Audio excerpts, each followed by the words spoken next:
Olá, digníssimos! Sejam extremamente bem-vindos ao canal Conservadores. É um prazer inegociável ter vocês aqui com a gente. Se você não é inscrito ainda, se inscreva no nosso canal, curta esse vídeo, compartilhe também com aquele seu amigo que gosta desse tema, que gosta de conversar sobre esse tema. Enfim, o tema de hoje é: somos todos idólatras. Roda a vinheta!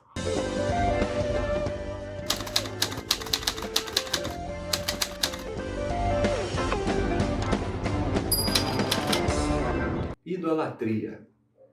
Na etimologia grega da palavra, eidolon significa corpo e latreia, que significa adorar. Então, basicamente, a idolatria é adorar um corpo, adorar algo. Esse primeiro conceito é um conceito mais clássico, inclusive é o foco da crítica do protestantismo em relação à Igreja Católico-Apostólico Romana. Em Êxodo 20, onde Moisés escreve os 10 mandamentos, basicamente os dois primeiros mandamentos são: não terás outros deuses diante de mim, de Deus, e o segundo: não farás escultura, nem a adorarás, nem a servirás. Ou seja, os dois primeiros mandamentos de Êxodo 20 são vinculados a essa idolatria da teoria clássica.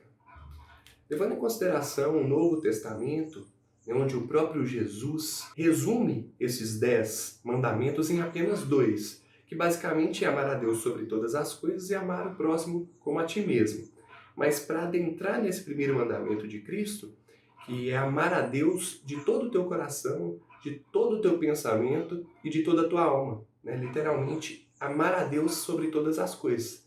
Então continua sendo um contexto clássico da idolatria, levando em consideração um nível de Deus está superior a todas as outras coisas que nós costumamos adorar. E no Salmo 115, ele traz muito esse conceito da teoria clássica também, onde fala que aquele povo adorava prata e ouro. Tinham olhos, mas não viam. Tinham boca, mas não falavam. Tinham mãos, mas não apalpavam. E seus criadores acabavam se tornando semelhantemente aos ídolos que eram criados. Para o pastor e teólogo Timothy Keller, a idolatria surge a partir do momento em que algo na nossa vida ela passa do status de bom para crucial, para indispensável. E a partir daí surge um segundo conceito de idolatria, também bastante difundido nas pregações, principalmente evangélicas, no meio das mídias sociais também, quando a gente traz não só a ideia de ídolo físico, de adoração à imagem criada, mas também as coisas da nossa vida, a uma pessoa, a um objeto, a uma conquista. E a gente passa a ter esses objetos também como se fossem nossos ídolos. Temos também, trazendo novamente a Bíblia, o exemplo de Moisés. Quando Moisés subiu para o monte e ficou lá por muito tempo, o pessoal que estava embaixo, no pé do monte, sentiu sua falta e falaram com Arão: "Não, Arão, cadê Moisés? O que aconteceu, será?" E Arão foi e falou: "Não, vamos pegar todo o ouro que vocês têm aí e vamos construir uma imagem aí para ser adorado." E criaram lá o bezerro de ouro. E temos aí a imagem mais clássica do ídolo. Mas o que tinha mesmo no coração dessas pessoas? Era uma necessidade, uma falta de Moisés. Então elas atribuíam a Moisés um status de crucial, de falta. Então elas tinham em uma outra pessoa, em um terceiro, essa imagem aí de extrema necessidade. Então elas idolatravam a imagem, a pessoa de Moisés. Então, para difundir um pouco mais essa ideia de idolatria e sair um pouco desses dois conceitos iniciais que a gente trouxe, que pode-se dizer que são um tanto quanto clichê, nós vamos trazer a origem da idolatria, onde a idolatria nasce, onde ela se cria. Vamos trazer também alguns outros conceitos de idolatria, algumas outras óticas sociais e também religiosas. Inclusive, vamos mostrar para você que está nos assistindo que você pode estar sendo idólatra, até mesmo quando você está adorando o Deus bíblico, a Jesus Cristo. Nessa ótica mais moderna, desse segundo conceito que a gente trouxe, sobre idolatria como dar uma glória, um valor excessivo a uma coisa material mesmo, a uma pessoa, a gente tem que tomar muito cuidado quando a gente estabelece metas, objetivos de vida. porque numa forma de vida mais organizada, a gente estabelece as metas, né, os objetivos de curto, médio e longo prazo, e a gente tem projetos que estão vinculados a esses objetivos de vida, e as nossas tarefas, as ações do dia a dia, estão relacionadas a esses projetos e essas metas. E essas metas geralmente tratam de algo profissional, de alguma conquista material ou sentimental, algum ponto a se alcançar, uma família. Esse ponto é muito delicado porque a gente larga a mão de Deus nesse sentido. Porque a gente estabelece uma meta, né, um objetivo central ali para seguir. Começa a focar ele exclusivamente. Todas as nossas ações, né, do dia a dia e mais complexas, estão direcionadas para esse objetivo E esquece da figura divina. Esquece do que é mais necessário. E Billy Graham, inclusive, é um cristão evangelista, ele diz que o que quer que a gente coloque no lugar de Deus torna-se um ídolo. E é basicamente isso que o Wesley acabou de falar, né? Esse objetivo de vida acaba tomando o lugar divino, que acaba ficando em segundo plano. E essa idolatria nasce onde? De onde que vem essa idolatria? Ela vem do diabo? Ela, né, é um demônio? Na verdade, essa idolatria ela nasce no mesmo lugar que nascem os falsos deuses, né? Os deuses com D minúsculo, que é onde? No nosso imaginário. Dentro de nós mesmos, coração. né? Dentro do ser humano. A gente cria essas falsas imagens, né? Esses falsos deuses para nos apegar. Cria também, nesse sentido, a própria idolatria. E por que, né, que a gente faz isso? Porque nós fomos criados para adorar algo. Então, quando não há essa adoração ao Deus verdadeiro, a gente acaba adorando outras coisas. Então, o homem, né, ao ter essa dependência de adoração, de ser religioso por natureza, de estar sempre nessa necessidade de estar prostrado a algo, ele cria, na verdade, um Deus, né, com D minúsculo, um falso Deus, que ele possa controlar. É um Deus que ele pode barganhar, que ele pode fazer uma promessa para receber alguma coisa em troca. E nós sabemos que o Deus com D maiúsculo ele é incontrolável. Isso, e a gente foge dessa figura, né, de um Deus que a gente não pode controlar, que é o Deus verdadeiro, e cria, né, para nós mesmos figura desses deuses. E aí a gente, como Paulo diz também, a gente passa a deixar, né, trocar o Criador pela criatura. E é o problema disso. Nesse contexto de idolatria, eu posso destacar até uma frase do próprio Nietzsche. Ele diz que no mundo há mais ídolos do que realidades. João Calvino diz que no interior de cada homem existe uma fábrica de ídolos. Então, a gente vê que isso realmente está na essência humana, essa necessidade de adorar algo. E se não for a Deus, vai ser alguma outra coisa. E fala, mas você está falando que todo mundo então é religioso? Todo mundo é religioso. Inclusive os ateístas. Por quê? Eles não acreditam na figura divina, mas eles acreditam em algo que proporcionou a criação. E acreditam inclusive a si próprio, dono da sua própria razão, tem a sua própria fé em alguma coisa. Então, não necessariamente a divindade, mas em algo. Então, acabam se tornando também adoradores. Isso, o ateísmo ele tem a figura de si próprio como seu Deus. Né? Acredita em teorias como o evolucionismo de Darwin e diversas outras foram criadas em um período iluminista que priorizou a razão acima de tudo, acima de Deus. E aí nasce uma idolatria do homem a si próprio, a ele mesmo. Quando a gente deixa de adorar o próprio Deus, o Deus verdadeiro, a gente passa a estar debaixo, né, da figura de um falso Deus, de um Deus criatura, criação. E o pastor Leandro Vieira, também palestrante, ele disse que a idolatria ela é a tentativa fracassada do homem de governar sua própria vida. Então, uma ideia de obediência, que o homem ele deixa de obedecer, deixa de estar sujeito à lei de Deus, aos ordenamentos de Deus, e ele passa a trilhar por um caminho próprio. Então é uma tentativa fracassada do homem em governar a sua própria vida. Até a própria Bíblia, em 1 Samuel, no capítulo 15, no versículo 23, diz o seguinte, que o porfiar é como a iniquidade e a idolatria. E o que é esse porfiar? Porfiar é a teimosia, é basicamente isso que o Wesley disse. Quando a gente passa a teimar, né, e contra os mandamentos bíblicos e passamos a seguir a nossa própria vontade, nós estamos idolatrando a nós mesmos. Mas nesse sentido, nós somos todos idólatras. Exatamente. Então, todo mundo, literalmente, é idólatra. Nossa natureza é a desobediência. A nossa natureza é a idolatria. O apóstolo Paulo traz, no livro de Romanos, no capítulo 1, versículos 21 a 23, o seguinte: porquanto, tendo conhecido a Deus, não o glorificaram como Deus, nem lhe deram graças. Antes, em seus discursos, se desvaneceram, e o seu coração insensato se obscureceu.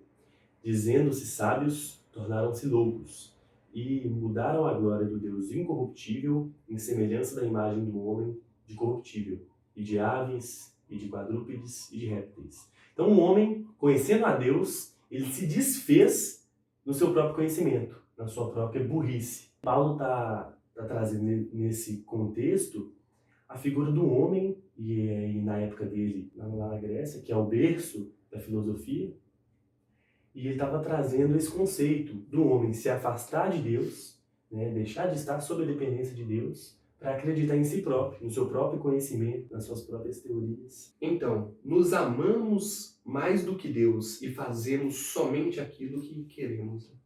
Então, quando a gente raciocina sem considerar Deus, nasce aí um outro tipo de idolatria, né? Uma idolatria do nosso próprio conhecimento, uma idolatria A si próprio. é isso, a si próprio. Auto-idolatria. Quando o nosso objeto de adoração passa a ser nós mesmos, a gente tem também uma idolatria muito comum, inclusive, nos dias de hoje, pós-iluminismo principalmente, quando a figura da sabedoria ganha muito espaço nos nossos projetos, na nossa vida, na nossa identidade. Eu tenho até um exemplo prático, rápido, sobre isso. Uma vez, assim, quem sou eu, né, para poder orar para alguém? A gente pede para Deus, né, derramar a bênção. Então eu orei para determinada pessoa e depois disso ela falou comigo que melhorou, que surtiu um efeito. E naquele momento eu me senti grande, eu me senti foda, sabe? E depois que eu fui refletir sobre isso, que eu vi que naquele momento eu estava pegando a glória para mim mesmo. Eu estava idolatrando a mim mesmo, sendo que quem fez aquilo, na verdade, foi Deus. Eu só pedi para Ele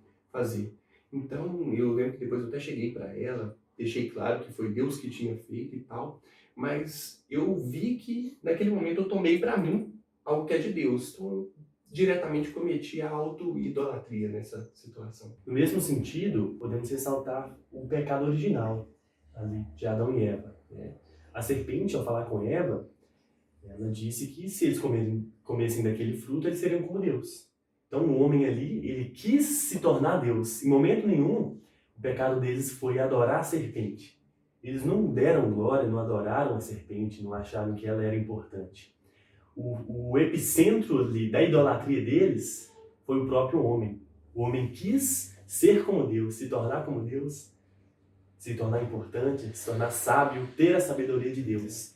Então temos aí essa figura da auto-idolatria, de Adão e Eva buscando, né, um conhecimento superior ao de Deus, buscando ser como Deus, serem adorados por eles mesmos. E olha que interessante, até dentro da questão das boas obras, né, quando a gente se propõe a ajudar alguém e essa pessoa recebe esse benefício da gente, a gente sente bem com isso porque a gente se acha uma pessoa boa, né, e a gente acaba esquecendo que a gente não é nada, né? Que é Deus que faz. Quando se trata de Se Deus nós, não me ajuda para eu ajudar alguém, eu não vou conseguir ajudar ninguém se não fosse Deus. Entendeu? Então, basicamente é isso, né? A gente parar de tomar para si algo que é de Deus. Daí nasce também, principalmente nos dias de hoje, né, nessa figura de importância do próprio ego, né, da autoconfiança, de segurança interna, né, de autoconfiança.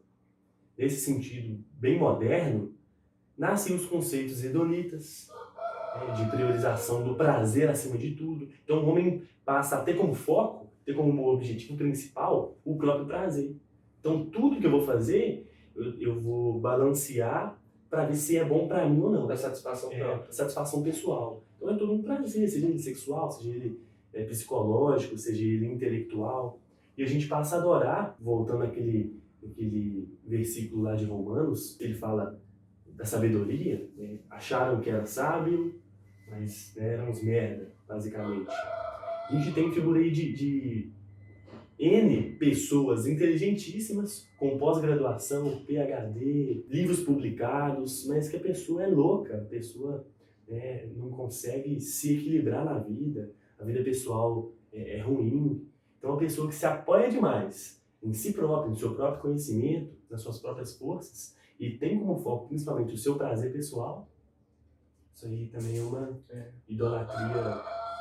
Não torne-se um ídolo de si mesmo. Agora, aprofundando um pouco mais na idolatria, mas no que diz respeito a ela dentro do meio cristão, né? Como que uma pessoa ela pode adorar a Deus e mesmo assim está cometendo o pecado da idolatria? É possível? É possível? É adorar a Cristo Jesus e mesmo assim estar sendo idólatra? Pois é. Quem trata desse assunto de uma forma muito brilhante é o pastor Iago Martins, do canal Dois Dedos de Teologia. Nós vamos deixar o vídeo linkado aqui nos cards para agregar conhecimento. E basicamente, essa ideia ela surge da série American Gods, né, Deuses Americanos. Não sei se você aí que está nos assistindo conhece essa série, já assistiu, já ouviu falar, mas basicamente ela mostra como se fosse uma guerra entre os deuses antigos e novos, num conceito de que os deuses são criações humanas, né, que o ser humano ele necessita de algo para adorar, como a gente já disse aqui no início do vídeo, que esses deuses surgem do imaginário humano, da necessidade do homem, e lá eles trazem os deuses antigos, né, egípcios, vários outros, nórdicos, e trazem também os deuses novos, tecnologia, internet e muita outra coisa, mais voltada para uma questão mais contemporânea. Basicamente lá é uma briga de deuses, os antigos com os novos. Os antigos estão perdendo força porque hoje o pessoal passa a adorar os deuses novos, né? Isso. E a série gira basicamente em torno disso. E num episódio específico lá, que fala da Páscoa e tal, eles trazem vários deuses que são Jesus. Isso, várias versões diferentes de Jesus Cristo. Aí tem um Jesus pequenininho no colo, Isso, o bebê Jesus. O menino Jesus. Aí tem um Jesus, aquele com a coroa na cabeça, que foi crucificado, que a gente costuma ver em quadro, né? O bonitão de olho azul. Tem um Jesus já mais feio, tem um Jesus bem bobão, muito fraco, frouxo, vamos dizer. Enfim, existem várias versões de Jesus e isso traz uma reflexão pra gente exatamente sobre isso, né? A gente pode estar crendo em um Jesus, mas não necessariamente ele é o verdadeiro Jesus. Então nós cometemos o pecado da idolatria, adorando um Deus que não é o Deus verdadeiro. Sim, a ideia desse episódio é mostrar que cada um de nós molda o nosso Deus conforme a nossa necessidade, conforme a nossa ótica. E isso é grave, isso é gravíssimo. Assim como o apaixonado está ali cego, né? A paixão cega ele. E ele não vê os defeitos da pessoa, não se tratando de Deus, não que Deus tenha os defeitos, mas características de Deus que para nós, né, na ótica humana, são defeitos, algo que nos incomoda. Então, com um homem apaixonado, que não vê os defeitos aí da sua amante, da sua companheira, assim a gente tá, os cristãos, nos dias de hoje. A gente anula a parte de Deus que não nos agrada e cria uma imagem de Deus totalmente agradável. Isso hoje reina dentro do meio cristão.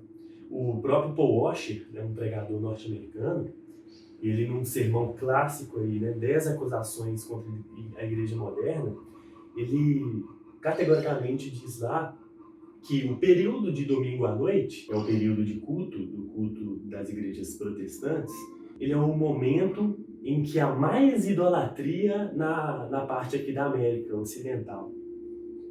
Uai, como que no momento dos cultos é onde está tendo mais idolatria? É o momento da semana que tem mais idolatria acontecendo. É nesse momento que a maioria absoluta adora um Deus que não é um Deus verdadeiro. Cada um está buscando adorar o seu próprio Deus, a sua própria imagem do Deus verdadeiro. Isso. Né? Sua própria imagem de Jesus Cristo. Ah, não. Deus não é assim. Não, Deus é só amor, ele esquece dos outros atributos.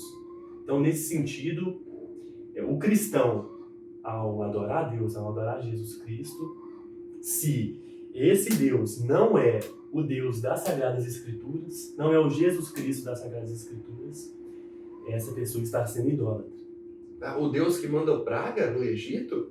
Não, esse Deus aí não. Deus é amor. Deus que, né, mandava matar mulheres e crianças no Antigo Testamento, lá para o rei Saul, ele mandava queimar tudo lá. Esse não é meu Deus, que não. destruiu cidades inteiras, né? Então, a gente vê nessa idolatria dentro do meio cristão. Paul Washer, ele diz também num outro sermão dele, acerca da depravação total, da nossa maldade humana enraizada na nossa natureza, que uma pessoa chega para ele e diz: ô pastor, eu amo a Deus desde criança. Ele fala: não, impossível, você não ama a Deus desde criança. Você ama a imagem que você tinha de Deus, que foi passada para você por outras pessoas. Então, qual que é a imagem de Deus que a gente tem? É a imagem que os nossos pais passam pra gente, é a imagem que a religião passa pra gente, a imagem que a cultura passa. Então, desde criança, a gente tem aquela visão: não, eu tenho que amar a Deus, eu amo a Deus, eu amo a Deus. Mas como que eu vou amar alguém que eu não conheço? E aí a gente entra numa solução prática para tentar resolver esse problema gravíssimo que é a idolatria, né? Já ficou claro que todo mundo é idólatra. E como Wesley disse, como que a gente vai fazer para poder nos libertar dessa idolatria? Conhecendo o Deus verdadeiro, buscando a verdadeira divindade bíblica. E como que a gente faz isso? Né? Lendo a Bíblia, buscando entender mesmo a palavra de Deus. A gente tem que abrir mão de nós mesmos, né? do que a gente acha, do que a gente pensa, e buscar caminhos bons, né? Caminhos bons de estudo da palavra de Deus, de estudo da Bíblia, buscar bons comentários bíblicos de teólogos anteriores com um bom raciocínio. Tem gente que vai para o culto só para poder dançar, cantar, adorar. É bênção, gente, mas o foco é a pregação, é a palavra. Né? Conhecereis a verdade, ela vos libertará. Então a gente tem que buscar a libertação, a gente tem que buscar a verdade e o conhecimento. Mas não é só também buscar esse conhecimento. Por quê? Novamente, trazendo aqui palavras de Paul Washer. Ele fala que uma pessoa fala para ele: eu amo a Deus. E ele fala: você ama a Deus? Você tem certeza que você ama a Deus? E ele diz que ele começa a falar aí 30 minutos com a pessoa dos atributos de Deus, dos feitos de Deus no Antigo Testamento, no Novo Testamento. Ele começa a mostrar para a pessoa o Deus verdadeiro, o Deus bíblico. E a pessoa fala: não, eu não adoro nem esse Deus, não. Não é esse que é o meu Deus. E ele fala: é justamente, esse não é o seu Deus. O seu Deus é um Deus que você criou. Esse não é o seu Deus, mas ele é o Deus das Sagradas Escrituras. Então ainda temos que ter cuidado com isso. Quebrar o nosso próprio eu, está aberto à compreensão verdadeira e completa de quem é Deus. Só aí, quando a gente conhecer Deus de verdade, o Deus das Sagradas Escrituras, justo, que tem sua própria vontade, tem seus próprios desígnios, que faz o que ele quiser, como ele quiser, né? Um Deus que não é o nosso servo, dos nossos desejos de prosperidade. Não é um Deus que vai se preocupar com massagem do nosso ego. É um Deus soberano, né? E a Ele tem que ser rendido toda a glória e toda a adoração. Então que nós possamos reconhecer e conhecer o verdadeiro Deus. Então que Deus venha nos mostrar verdadeiramente quem Ele é. E em 1 João, no capítulo 5, no versículo 21, diz o seguinte: filhinhos, guardai-vos dos ídolos. Amém. Amém.